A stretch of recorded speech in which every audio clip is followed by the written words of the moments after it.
Ya queda nada para que tengamos disponible el nuevo juego de cartas que está en la boca de todo el mundo. ¿Cuál? Bueno, pues si seguramente te gustan los juegos de cartas, lo sabrás, Riftbound. Y por eso, en este vídeo y en los futuros que vamos a hacer estas 2 próximas semanas, vamos a hablar de cartas que van a ser muy necesarias para el juego. Cartas que te tienes que hacer con ellas, los denominados staples.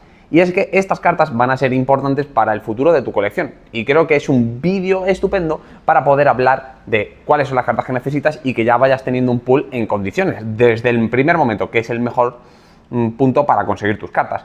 Así que toma nota de las cartas que vamos a estar comentando hoy porque yo creo que son muy importantes. De todas maneras, este vídeo vamos a dedicarlo solo a unas cuantas cartas, pero en los próximos vídeos hablaremos. Empezamos con las primeras. Vamos a hablar de las cartas más genéricas. Las leyendas, que son los principales del juego y las que van a hablar un poquito de cómo se construyen las barajas, y los battlefields.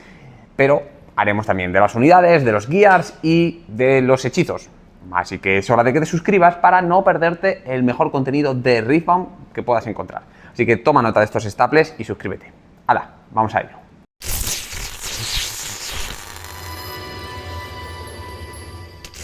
¿Y por qué vamos a empezar por estas cartas primero y no por otras? Bueno, pues porque para mí son las más importantes, las cartas que tienes que conseguir porque las vas a acabar jugando o en todos los mazos o necesariamente las vas a necesitar para montar un mazo, que es el caso de las leyendas. Y esto es algo muy importante. Por eso yo creo que son las 2 cartas iniciales que tenemos que analizar. Vamos a empezar por los battlefields. Y es una cosa muy curiosa en este juego. Yo ya llevo unas cuantas partidas, tampoco muchísimas, pero sí que es cierto que lo que he ido viendo y cómo me imaginaba el juego ha sido bastante diferente. Yo pensaba que en el juego habría unos battlefields que serían mucho mejores, porque serían bastante genéricos. Y la verdad es que no está siendo del todo así. Hay muchos específicos porque creo que es una muy buena idea del equipo de diseño. Los battlefields son tremendamente específicos para los diferentes campeones que hay, así que hay algunos que vienen mejor que otros. Por eso no puedo hablaros de específicamente hay alguno que sea la bomba y lo vas a meter en todos los mazos, pero sí hay ciertos que se repiten. Al final siempre tienes que escoger 3 y no pueden ser todos tremendamente específicos. Por eso en este vídeo vamos a hablar de una selección de esas primeras cartas. Respecto a las leyendas, que también hablaremos después, pues también hay cosas que comentar. Creo que a día de hoy hay ciertas leyendas que son muy buenas, que básicamente son los tiers 1, pero no dependen tanto de que sus habilidades sean las mejores, sino que el resto de las cartas que la acompañan, como todavía hay pocas y son bastante débiles porque el juego está en pañales, no significa que en el futuro vayan a ser los mejores campeones o las mejores leyendas que podéis utilizar.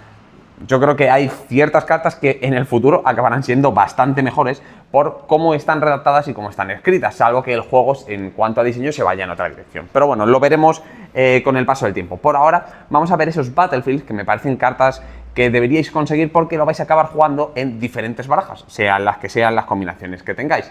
¿Y cuáles son más peculiares que otros? Vamos a echarle un ojo. Y para empezar con el primero de los battlefields, no os lo voy a ordenar en cuáles me parecen a mí más poderosos o menos, porque creo que no es un vídeo que se trate de eso, no es un top de las cartas, no es cuál me parece mejor, sino simplemente cuáles deberíais conseguir. Y básicamente para esto nos vamos a centrar en cómo funcionan con las estrategias y cuáles son los más generales que se puedan utilizar en ciertas barajas o en otras. Para empezar, podemos hablar de las barajas un poco más defensivas y de ciertas cartas o ciertos battlefields que nos puedan venir bien. Sigil of the Storm es una de ellas y es un battlefield bastante útil porque hace que tus oponentes no les haga tan rentable conquistar uno de los battlefields, y eso hace que puedas enfocarte solamente en uno, que tus rivales no puedan ganar puntos demasiado rápido o que al menos le cueste bastante al rival, cosas por el estilo que nos vienen bastante bien, sobre todo para las barajas más defensivas. Y en los primeros compases del juego las sinergias no son tan poderosas como las cartas individuales, porque no están demasiado explotadas ni hay muchas cartas con las que mezclarlas, así que este tipo de battlefield suele venir bastante bien, así que yo sería una de las cartas que también intentaría conseguir por lo menos al principio. Si hablamos de barajas un poco ya más agresivas o de estrategias que sobre todo lleven muchas unidades a la mesa, ahí el Trifariar Warcamp, creo que se llama, esta carta me parece que es otro de esos battlefield también muy útiles porque nos va a permitir llenar la mesa con un montón de bichitos para que así conquistar el battlefield sea muy, pero que muy rentable, o incluso moverse con muchas unidades. Es un modo de juego que por ahora se explota no tanto como debería, porque quizás las barajas más importantes ahora en el meta pues no llevan muchísimos bichos, pero en un futuro seguramente lo harán. Y sobre todo cartas que sean más baratas de jugar y cosas así, que pasará, porque al final, según avanzan todos los TCGs, las cartas acaban bajando de coste y hacen más cosas. Así que esto será posiblemente un Battlefield muy bueno en algún punto de cualquier metajuego y sobre todo, pues ya tenemos campeones que lo pueden aprovechar, como es el caso de Víctor. Y justo quizás en el punto contrario tenemos el Battlefield del ganking, que quizás es lo contrario. Cuando tenemos pocas unidades que puedan moverse a los sitios, retrocederlas para volver a moverlas quizás no sea muy productivo, y poder pasarlas de un Battlefield a otro sí que es una gran ventaja, sobre todo si nuestras unidades son lo más grandes posibles. Esta, sin embargo, me parece un poquito menos poderosa, pero sí que me puede parecer importante en ciertas construcciones. Los mazos de mover pues también están bien, pero al final es una carta muy genérica y que nos puede valer para muchos mazos, y eso es algo que siempre viene bien. Y para hablar del Monastery of Hirana hay una cosa muy importante. Quizás os he dicho que no iba a poner cosas muy específicas, pero es que creo que los buffs serán una mecánica muy recurrente en el futuro del juego, y por eso me parece una carta tan importante. De hecho, ya tenemos dos campeones que hacen cosas con los buffos, y eso ya nos dice que van a intentar tirar el diseño por ahí, por lo menos al corto plazo. Creo que es una carta tremendamente potente y sin calentarme mucho podría deciros que hasta uno de los Battlefields que dentro de sus sinergias es de los mejores, porque hace una ventaja muy grande y una desventaja en casi todas las construcciones de los rivales, porque o juegas un mazo con bufos o casi nunca tienes bufos. Entonces, bueno, creo que está bastante guay, creo que es bastante bueno y una carta muy poderosa que quizás no vale para todas las construcciones, pero sí que va a haber alguna de ellas que seguramente tengas que conseguir estos Battlefields, así que el monasterio lo necesitarás. Y para las barajas de ramp, el Obelisk of Power es quizás una de las más importantes, y es que, pues sí, empezar tu partida con una runa más es algo muy importante, sobre todo si lo intentas aprovechar mucho en tus construcciones, y por eso una de las barajas, quizás la más dominante o de las más dominantes de este metajuego, el del Maestro Yi, pues posiblemente ya lo aprovecha, sí, ya lo hace, pero van a hacerlo muchas otras barajas. Tener un extra para poder hacer cosas en el primer turno es clave, importantísimo, y yo creo que eso va a ayudar a que estas construcciones de ramp siempre acaben jugando uno de estos Battlefields, así que consíguelo, que va a ser tocho. Y Aspirant's Climb es quizás un rollo también parecido, porque hace que las partidas dure un turno más, bueno, un punto más. Y en este caso eso hace que las partidas se alarguen y viene bien a las barajas más lentas. Pero también tenemos una versión opuesta, que es hacer la partida un poco más corta. Creo que la diferencia es bastante grande, porque las barajas que van a ser más agresivas no van a aprovechar acortar la partida. No hace tanta falta, lo que necesitas es que tus Battlefields sean sinérgicos con la estrategia que tú llevas, no tratar de hacerlo más corto. Y al revés, en los mazos que sean más lentos, sí que ese punto de diferencia puede ser muy, pero que muy relevante. Así que tenedlo en cuenta, porque no vais a dar sinergia a los oponentes y la partida se va a ir en una dirección en la que os interesa. Yo creo que esta es otra carta de esas que serán importantes y que veremos en algunos mazos como quizás un tercer Battlefield o una segunda opción, sobre todo en las barajas más lentorras.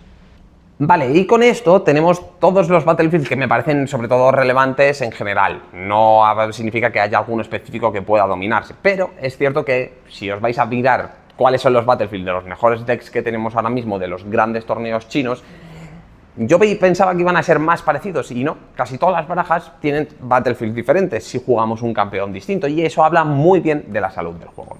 Pero ¿qué podemos comentar ahora? Bueno, pues esas leyendas, esos grandes campeones del mundo de League of Legends, que sean cartas que nos van a ayudar a cómo construir nuestros mazos, y eso es muy importante.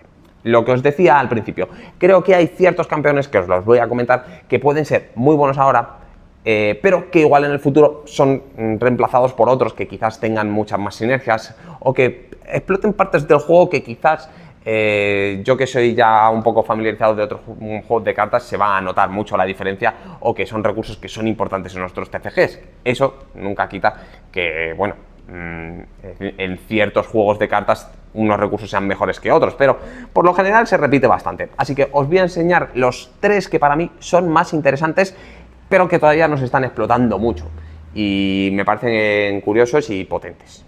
La primera de ellas es Lux, y es que esta carta creo que puede tener mucho potencial en un futuro. ¿Por qué? Bueno, pues porque jugar hechizos, solamente hechizos de coste 5 más, ya significa que jugaremos cartas poderosas y sacaremos más ventaja más adelante.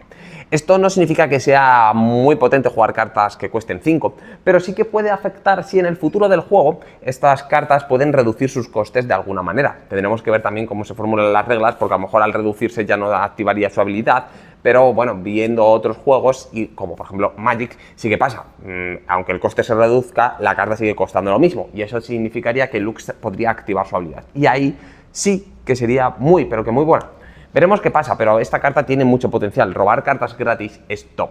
Y eso es uno de los recursos que se mantienen en casi cualquier juego de cartas. Por eso todos los efectos de campeones que hagan cosas de robar extra siempre son bastante buenos. Por eso mismo, para mí, Jinx es otra de esas cartas tremendamente poderosas que por ahora no se va a explotar, pero que en un futuro sí puede hacerlo. Y es que el hecho de tener pocas cartas en mano y hacernos robar extra hace que jugar barajas agresivas sea tremendamente poderoso.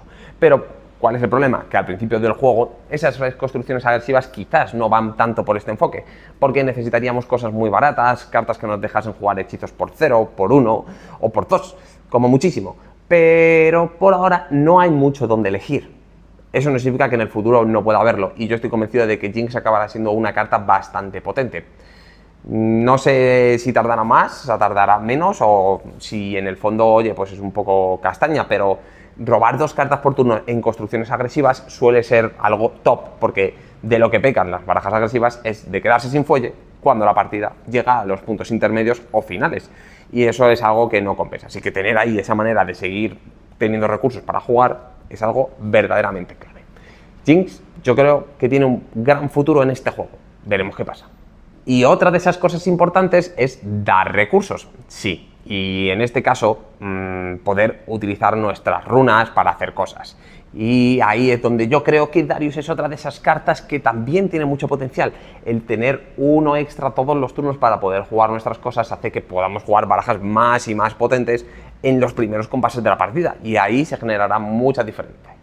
¿Qué ocurre? Bueno, pues que creo que la combinación de colores en las que está ahora mismo no ayuda mucho y no le viene nada bien a su baraja.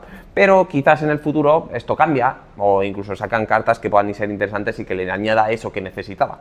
Veremos qué pasa. Yo creo que tiene bastante buena pinta y es otra carta de esas que tiene mucho potencial. Y entre los 3 más interesantes, aquí sí que tenemos alguna cosa molona, y estos ya son los que a día de hoy más destacan. A ver, no son quizás los más tochísimos, pero sí que para mí son los que hacen cosas diferentes y que más molan. El primero de ellos es Víctor, que creo que es un modo de juego bastante chulo y que yo creo que os va a encantar cuando empecéis a probarlo en vuestras partidas, porque llenar la mesa de cosas, de chinches, de tokens, es brutal, y eso mola un montón. Además tiene maneras alternativas de ganar y otras cosas que pueden ser bastante importantes. Creo que Víctor es uno de esos campeones que ya está más o menos bien. Quizás no está entre esos tiers más altos, pero podría estarlo con pocas cosas que necesita, porque la baraja tiene bastantes cosas muy sinérgicas y que está bastante chulas, y al principio de los juegos de cartas esto no se suele premiar tanto, así que la primera baraja que puede tenerlo, ahí sí que tiene bastante ganado. Uno de mis campeones favoritos y uno de los que más mola. Y para mí una de las más potentes, o la más potente de las campeonas es Kai'Sa, y es que es normal que sea una de las cartas que esté dominando o de las barajas que más gana de todo el metajuego de Riftbound.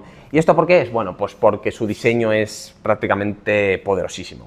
Las cartas y el reciclaje se inventaron para poder jugar hechizos más poderosos y que nos generasen un daño.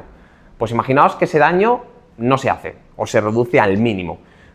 Significa que estaremos jugando cartas mejores que la media frente a nuestro rival, y eso genera poco a poco ventajas todo el rato y hace que tus barajas sean de media mejores que las del oponente. Así que coges las mejores cartas de tu combinación de colores, las metes y encima son mejores que las del otro y no tienes ningún drawback, nada malo a cambio que pagar.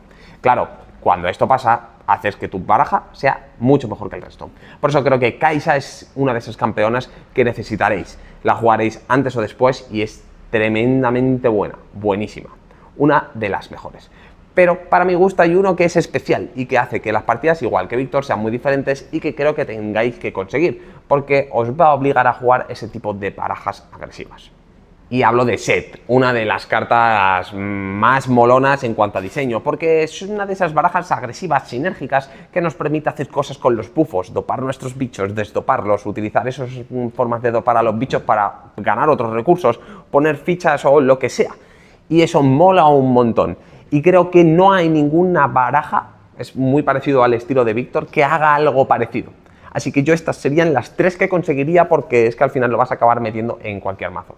Es cierto que no he incluido al Maestro Yi, pero creo que el problema del Maestro Yi no sea tanto lo que hacen sus cartas, sino que aprovecha ciertas mecánicas o ciertas cartas que veremos en la parte de los Gears, así que no te la puedes perder, donde, bueno, pues están montadas que podrías meter, yo que sé, un campeón que no hiciese prácticamente nada con esto, y daría igual, sería poderosísimo también. Así que creo que estas son las cartas más interesantes de los Battlefield y de los campeones, bueno, en este caso de las leyendas. Pero ya sabéis, vamos a estar hablando de otras cosas en el canal y todo relacionado a Riftbound, así que mirad abajo, suscribíos y no os perdáis los futuros vídeos, porque creo que vamos a aprender bastante de este juego y yo creo que va a estar muy chulo. En fin, muchas gracias por ver el vídeo de hoy. Espero que os haya sido útil, me lo ponéis por los comentarios o todas las opiniones que tengáis respecto al juego, nos vendría muy bien. Ya sabéis que ahora tenéis la opción esta de los vídeos de dar hype y demás, pues estaría muy bien que lo hicieses para que la gente entendiese que nuestro canal ya no solamente es de un TCG, sino que vamos a estar hablando de muchos TCGs juntos y creo que eso vendría bastante bien, así que ya sabéis, le dais ahí abajo que os va a venir guay. Bueno, nos va a venir guay a todos. Un saludito, gracias y nos vemos en el siguiente vídeo.